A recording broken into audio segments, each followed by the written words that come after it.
Priscilla bwana, kisukari na yeye kimeshapanda na kituo kinachofuata yawezekana ikawa ni kurejea tena nchini Nigeria, na issue imeshakuwa serious.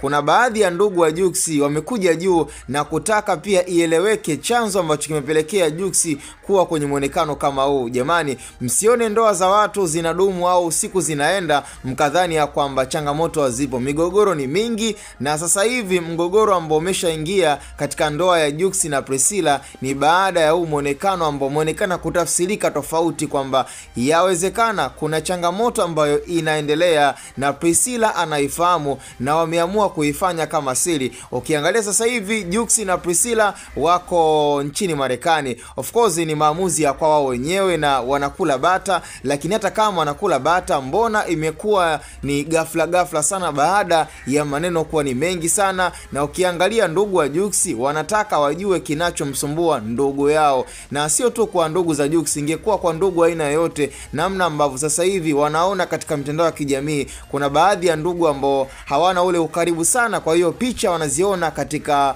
Instagram page, lakini pia na sehemu mbalimbali. Ni lazima na wao waweze kuhoji, kutaka kujua kinachomsumbua ndugu yao, na mwisho wa siku kapigiwa simu bidada Priscilla, kisukari naye kimepanda. Yani kila mmoja akawa na paniki kwa upande wake, na kwa mujibu wa taarifa, baada ya kufuatilia kinaga ubaga kinachoendelea kuhusu Priscilla na familia ya Jux, ni kwamba walijibizana vibaya baada ya kuwa wanaulizana kuhusu afya na hali halisi inayoendelea kuhusu Jux.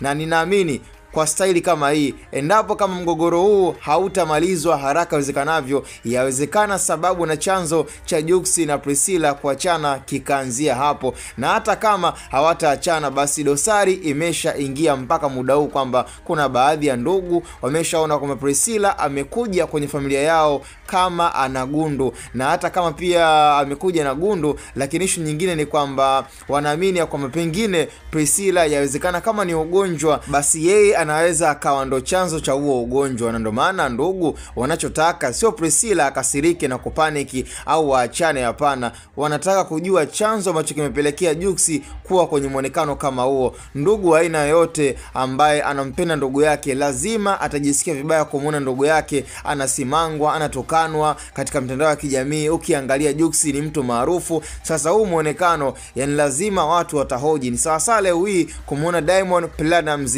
ananyongorota au kumuona Harmonize anakuwa kwenye hali ambayo yasintofahamu. Lazima ndugu zake watahoji na kutaka kujua kinachomsumbua Harmonize. So nafikiri Priscilla sioni haja kukasirika au kupelekea hatua ya kutaka kurejea Nigeria, labda kwa sababu anaamini kwamba tayari wa Tanzania wana maneno mengi na wana kauli chafu.